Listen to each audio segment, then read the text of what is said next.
प्रदेश की 140 करोड़ जनता का जिस घड़ी का इंतजार था, बेसब्री से लोग इंतजार कर रहे थे, वो घड़ी आज आ गई है। हम आपको दिखाएंगे कि यहाँ पर जो है चंद्रयान 3 जो है आज चंद्रमा पर पहुँच चुका है, जिसकी खुशी में यहाँ पर हर जगह पर डीजे बाजे के साथ जो है लोग जो है बड़ी ही खुशी जाहिर कर रहे हैं। अब देख रहे हैं तस्वीरों में, यहाँ पर जो है हमारे पास एक भाजपा के जो है त्रिवेदी मंडल अध्यक्ष हैं, जो डीजे बाजे के साथ जो है भ्रमण करके अपनी खुशी जाहिर कर रहे हैं। आइए हम बात करते हैं इनसे जो है।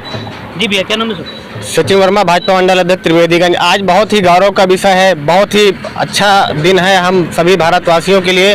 आज हम विश्व में सबसे बड़ी ताकत बन के उभरे हुए हैं। जिस तरीके से चंद्रयान 3 पूरी तरीके से सफल हुआ है, ये हम सब भारतवासियों के लिए बहुत ही अच्छा दिन है, बहुत ही गौरव का विषय है। प्रधानमंत्री आदरणीय नरेंद्र मोदी जी के नेतृत्व में आज भारत पूरे विश्व पर राज कर लिया है। पूरे विश्व में भारत की एक अलग पहचान बन के उभर के आई है। बहुत ही अच्छा दिन है, बहुत ही अच्छा क्षण है। हम लोग इसी अच्छे दिन के लिए और इसी खुशी के लिए आज हम लोग डीजे बाजे गाजे के साथ में भारत के तिरंगा के साथ में आज उत्सव मना रहे हैं। भारत माता की। आप देख रहे हैं यहाँ पर जो है लगातार कार्यकर्ताओं में बड़ी खुशी नजर आ रही है। यहाँ पर हम देख रहे हैं यहाँ पर जो है कार्यकर्ता